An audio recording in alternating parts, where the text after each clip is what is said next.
kita. Hari ini saya akan melakukan pendidikan kesehatan terkait diabetes mellitus. Di sini kita akan membutuhkan waktu sekitar 5-10 menit ya Bu. Apakah Ibu bersedia? Bersedia. Ya, sebelumnya Ibu tahu tidak apa itu diabetes mellitus yang Ibu tahu selama ini? Kita tahu diabetes itu seperti penyakit gula yang disebabkan turun temurun. Yang saya tahu. Yang penyakit manis seperti itu ya. Baik, di sini kita menjelaskan, meluruskan lagi supaya Ibu lebih mudah memahaminya apa itu diabetes mellitus, yaitu suatu penyakit peningkatan gula di dalam darah sehingga produksi di dalam darah karena tubuh tidak dapat melepaskan atau menggunakan insulin. Ibu di sini mohon maaf sebelumnya dari keluarga Ibu ada yang terkena penyakit diabetes mellitus atau tidak ada? Sepertinya tidak ada. Tidak ada ya, semoga saja tidak ada ya Bu. Ibu tahu tidak apa itu tanda-tanda dan gejalanya diabetes mellitus selama ini? Kalau yang saya dengar kayak mungkin kayak seperti timbul bisu kalau misalkan gula kan bisu gitu terdapat luka-luka bagian. Baik, selanjutnya saya akan menjelaskan tanda-tanda dari diabetes mellitus itu sendiri. Yang pertama ada sering buang air kecil, sering merasa haus, terus mudah lelah, berat badan yang tadinya gemuk terus menurun secara drastis, dan jika terjadinya luka itu akan lama sembuhnya. Terus dan yang terakhir kadar gula di dalam darah itu meningkat.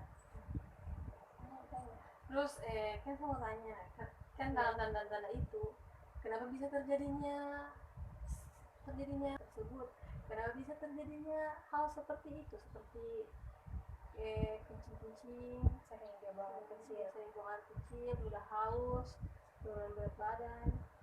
Nah ini kan seperti contohnya makanan yang kita makan kan itu menghasilkan karbohidrat. Nah karbohidrat itu diuraikan lagi menjadi partikel-partikel seperti menjadi glukosa.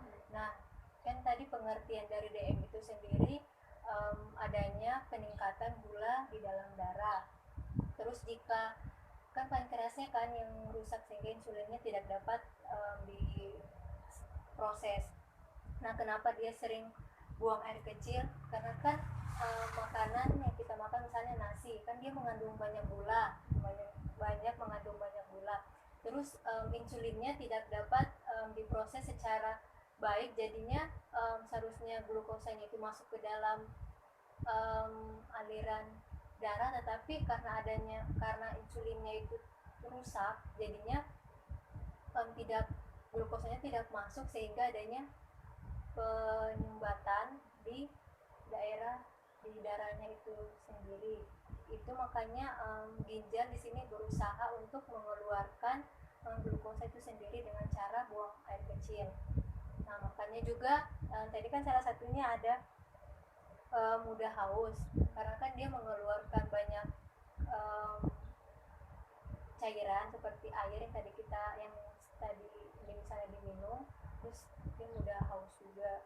Terus dia aja yang bisa atau rentan yang terkena penyakit diabetes mellitus di sini, yaitu yang pertama faktor keturunan itu sudah jelas karena dimana salah satu keluarga punya riwayat diabetes mellitus, otomatis keluarga selanjutnya itu akan terkena penyakit diabetes mellitus juga di sini, yaitu yang kedua yaitu perokok juga. Terus gaya hidup, di sini gaya hidup misalnya pola makan yang kurang sehat, terus tidak menjaga dietnya.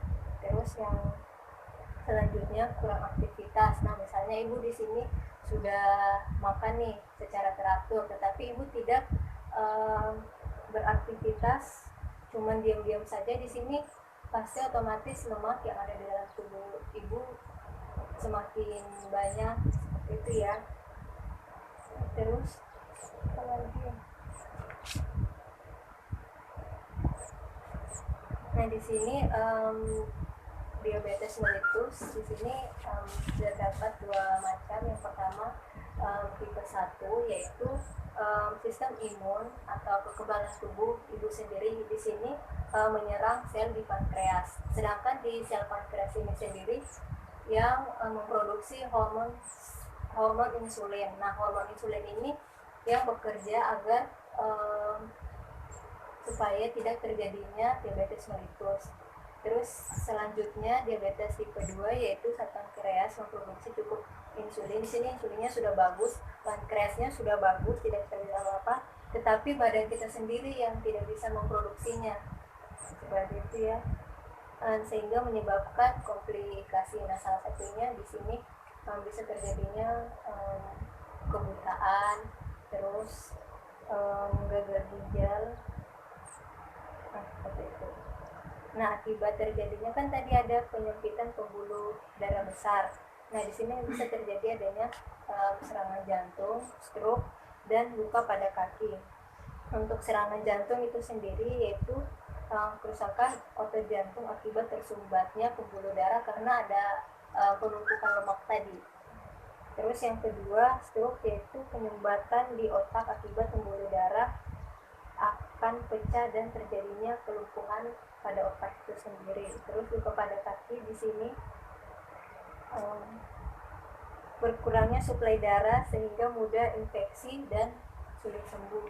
Ini yang terakhir saya akan menjelaskan bagaimana cara mencegah agar seseorang bisa mengendalikan kadar gula dalam darahnya itu sendiri. Yang pertama, olahraga. Di sini sangat dianjurkan bagi penderita diabetes maupun tidak, itu dianjurkan untuk beraktivitas.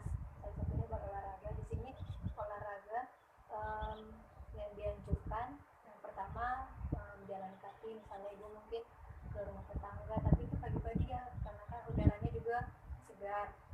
Terus bersepeda, bisa dengan yoga, berenang, dan lebih disarankan lagi yaitu senam kaki diabetes itu untuk penderita yang sudah menderita diabetes itu sendiri. Di sini senam kaki di sini yaitu latihan gerakan kaki yang dilakukan penyandang DM untuk memperbaiki sirkulasi darah, memperbaiki saraf-saraf yang sudah mati, terus mencegah keterbatasan sendi.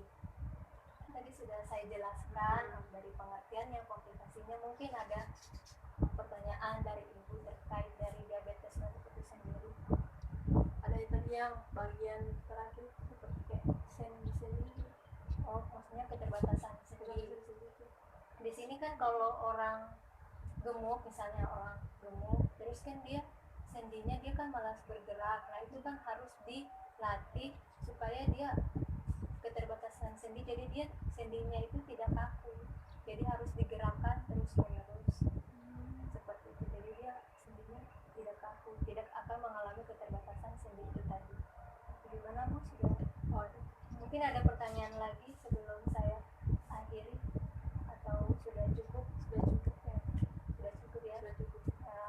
Baik Bu, terima kasih atas waktu yang diberikan kepada saya. Tadi Ibu sudah bagus sekali, sudah mau mendengarkan apa yang sudah saya